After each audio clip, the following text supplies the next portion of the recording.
Welcome back to the Old Photo Vault channel. The Second Smile. Cedar Falls, Iowa. Autumn 1976. It looks like an ordinary evening photo, taken after dinner when the dishes were still warm. Mark is standing at the stove in a pale t-shirt, eyes closed, smiling as if someone has just told him a private joke. The kitchen is cluttered in a familiar way. Pots soaking, a coffee maker humming, fingerprints on the cabinet doors. His wife said he always smiled like that when he cooked. Peaceful, almost proud. Later, when the picture was developed, she noticed the reflection in the oven door. Behind Mark's shoulder, faint but deliberate, was another smile. Longer, thinner, stretched where no face should be.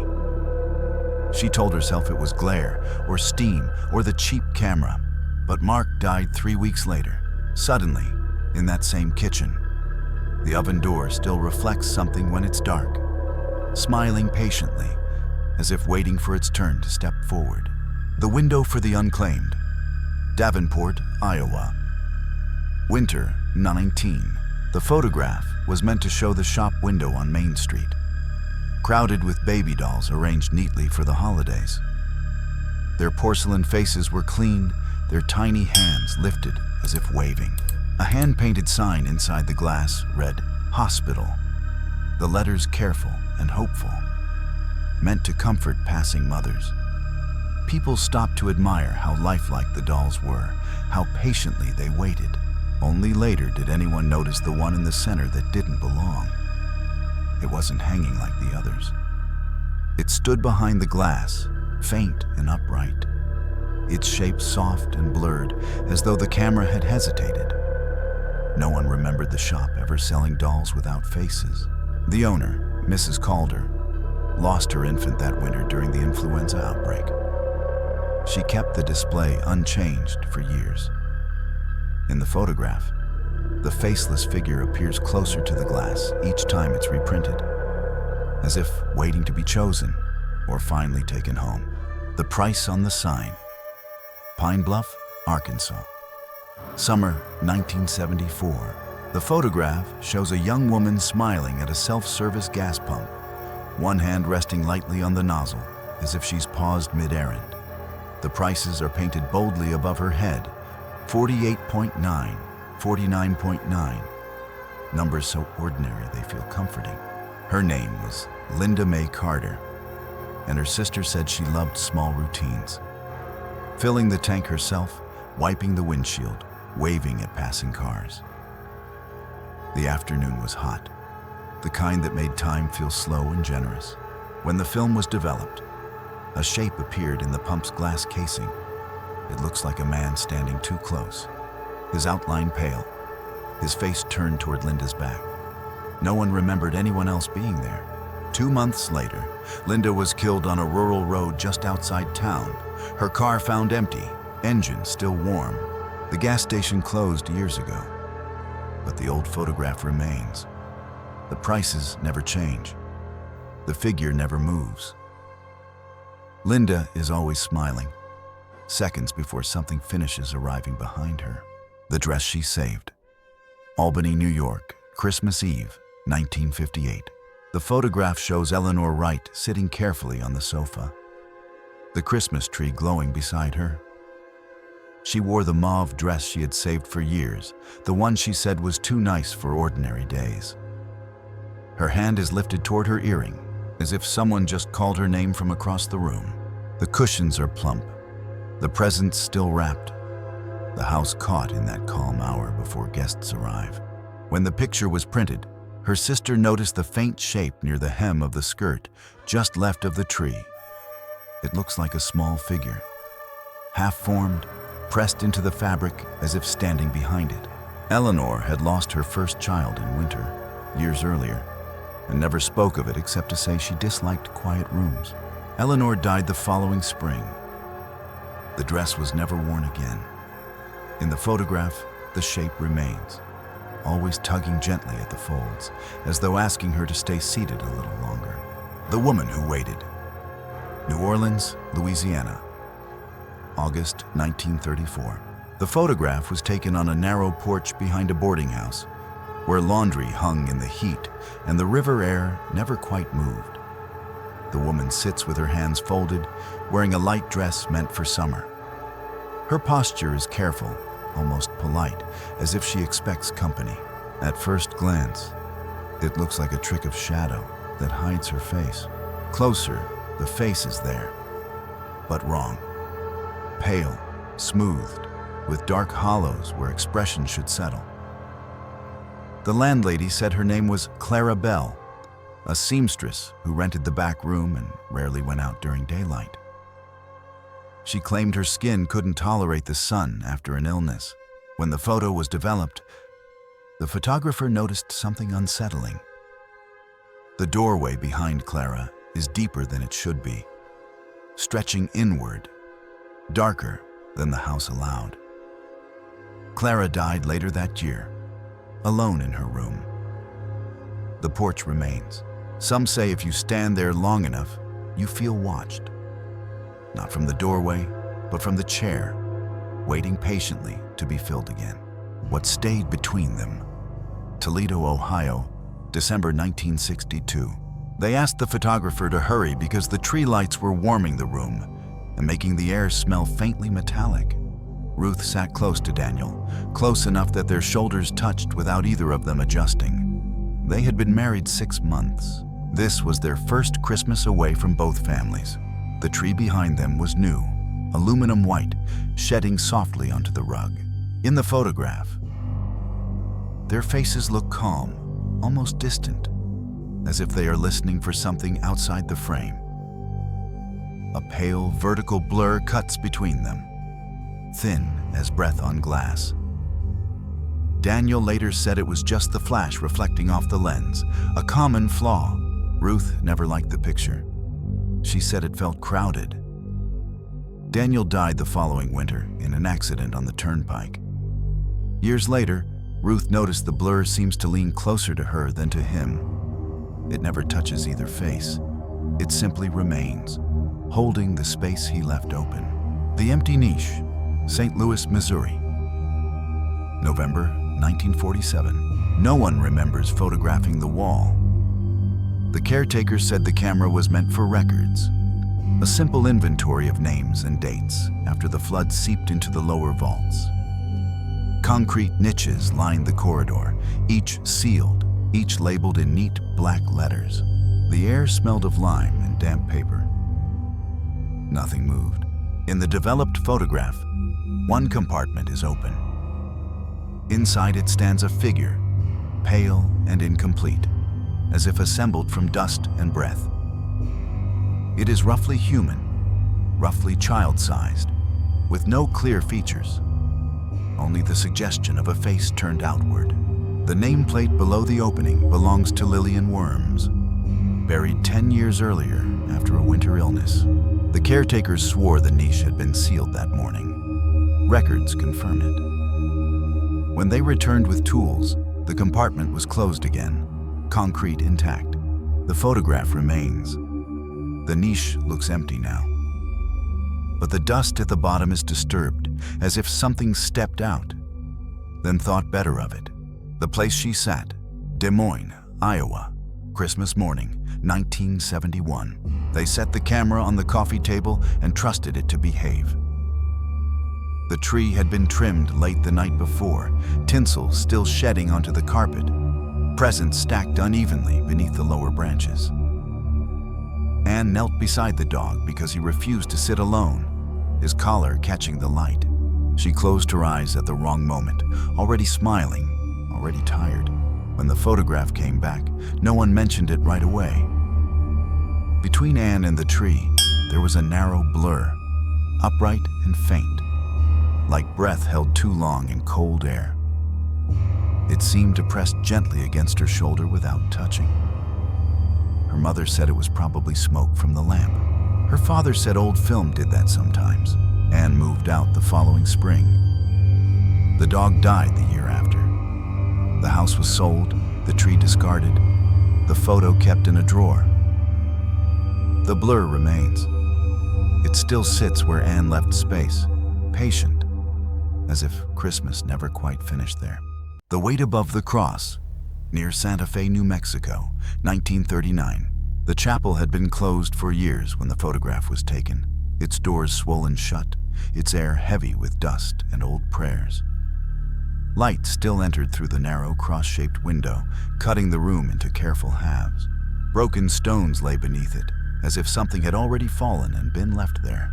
The photographer said he noticed nothing unusual at the time. He framed the altar wall, adjusted for the dimness, and stepped back. Only later, in the developed print, did the ceiling seem lower than it should be.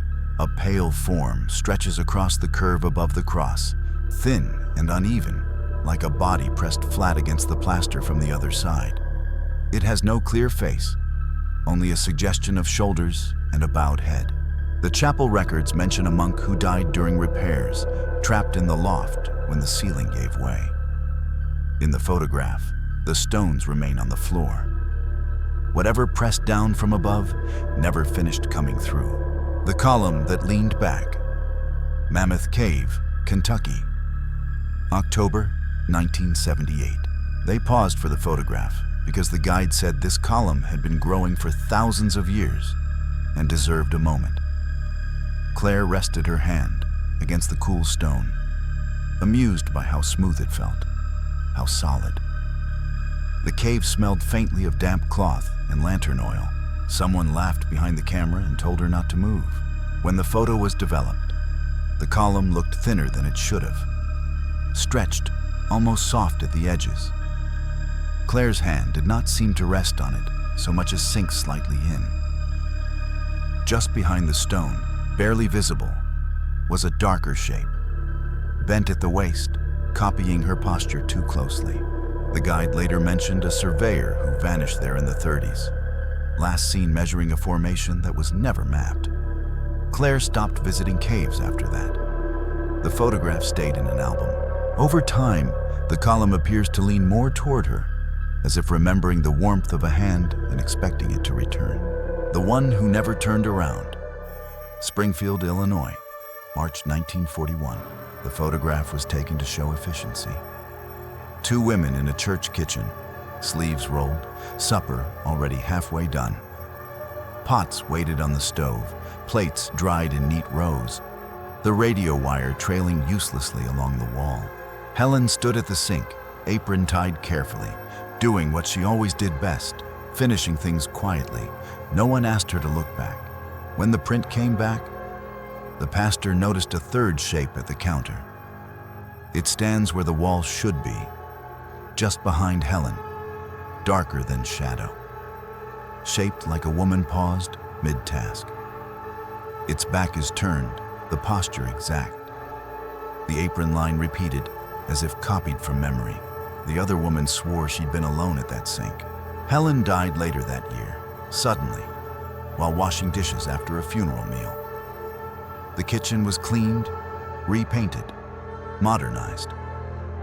In the photograph, the figure remains, still facing the wall, still working on something that never quite gets finished. The Game That Learned Me, Eugene, Oregon. Autumn 1979. I remember sitting too close to the television, my knees pulled up, the controller warm in my hands. My room was a mess in a comforting way. Posters taped crooked, books stacked where a desk should have been, the old bear watching from the shelf. I was supposed to be playing alone. That was the rule after midnight. On the screen, the game lagged. The background blurred, colors smearing like wet paint. Then a face appeared where the level map should have been. Pale, unfinished, smiling as if it had practiced. I told myself it was a glitch. I always did. The character started copying my movements, stopping when I stopped, turning its head when I shifted in my chair. What unsettled me wasn't the face. It was the feeling that the game was watching from my side of the screen. When I finally shut the TV off, the room felt wrong, like someone had just stood up behind me. Years later, I still can't remember turning around. The Man Between Us, Fresno, California, July 1975. We had stopped outside the office because the light was good, and we were both still laughing about the wrong turn. My brother held his bag in his left hand, the leather creaking, while I stood a little closer than usual, shoulders squared for the camera. It felt like the start of something. New jobs, cheap apartments, the long summer ahead. When the photo came back, I noticed the shape first.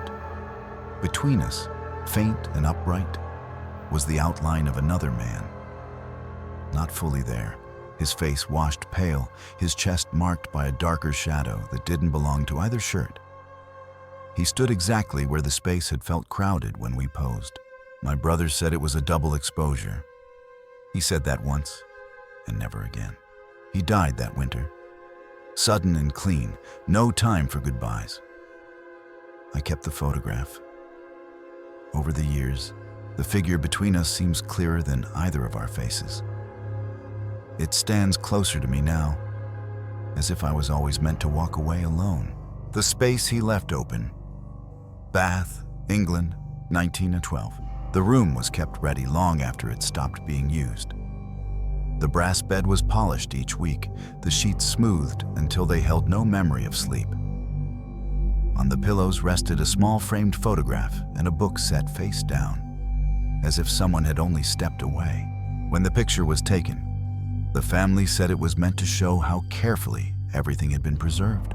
Only later did the absence look deliberate. The blankets dip inward, shaped by a body that should have been there, arms stretched slightly apart, the impression neat and final. The portrait on the pillow is of Thomas Avery, who died of a fever the winter before, engaged but not yet married. His mother kept the room as it was the night he was carried out, believing stillness was a kind of devotion. The house has changed hands many times. The bed remains. Guests say it is the only place where the air feels warm, as though someone has just risen and expects to return. The room that waited, Pike County, Kentucky, 1966. The house had been closed for years when I stepped inside, the air thick with dust and old wood.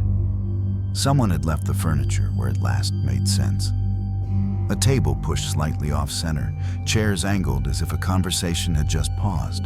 I remember thinking how quiet it felt, not empty, just held. I took the photograph without really looking, aiming into the darker end of the room where the ceiling dipped low. It wasn't until later that I noticed her. Near the back wall, between a chair and the shadow, stood a small figure, pale and upright, hands folded the way children are taught in church. She looked unfinished, as if the room hadn't decided whether to keep her. The locals said a girl once slept there during winters when the stove still worked. She died young, of something ordinary. When I look at the photo now, it feels less like she appeared, and more like I walked in while she was still waiting for someone to sit down with her. The Child by the Last Pew. Cordoba, Spain. Night of Easter, 1954.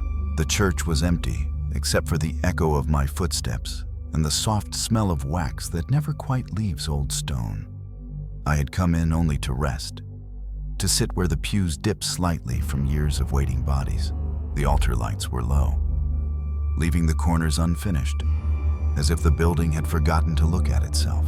I raised the camera without thinking. The shutters sounded too loud.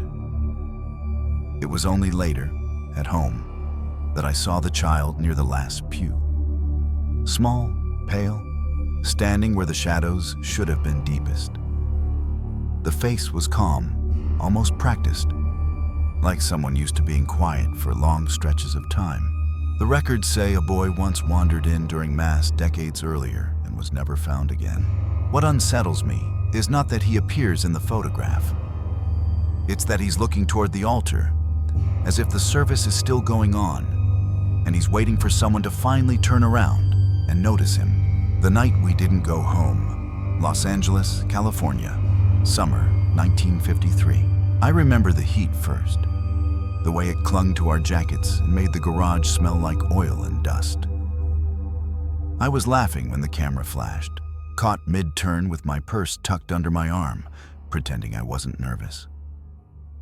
The boys leaned against the cars like they belonged to the night. We all thought we did. When the photo came back, I couldn't stop staring at the space just behind my shoulder. There's a pale shape there, taller than me, not quite solid, like someone standing too close in a crowd. I don't remember anyone behind me. I would have felt it. I always did. They said it was a blur, a trick of light. That's what people say when they don't want to remember. 2 weeks later, there was an accident on the road out of town. I lived. Some of them didn't. In the photograph, I'm still smiling. The shape behind me hasn't moved. It looks like it's waiting for the moment I finally turn around. The seat we didn't set. Green Bay, Wisconsin. Thanksgiving night, 1978. I remember the clatter of forks and the way the room felt too warm for November. We had squeezed the table longer than it wanted to be, plates overlapping, glasses sweating onto the cloth. I was halfway through a story when the flash went off and everyone turned their faces toward me, caught between listening and smiling. When the photo came back, I noticed the space behind the television first. A thin figure stood there, pale and patient, as if waiting to be announced. I don't remember seeing anyone in that corner. I would have. There wasn't much room left in the house, or in us. They said it was a reflection or a trick of old film. But Aunt Helen had set an extra place that year and swore she hadn't meant to. In the photograph, the figure hasn't moved. It's still standing, just out of reach, as if waiting for someone to finally invite it to sit. If these photographs made you pause, look again, or feel like something was standing just outside the frame, you're not alone. Old images have a way of keeping what we forget, and sometimes what refuses to leave. Tell me in the comments which photo unsettled you the most and what you think is hiding there. If you enjoy quiet, unsettling stories like these, don't forget to like, subscribe, and stay with the channel. Because the past is still watching, and we'll be looking again very soon.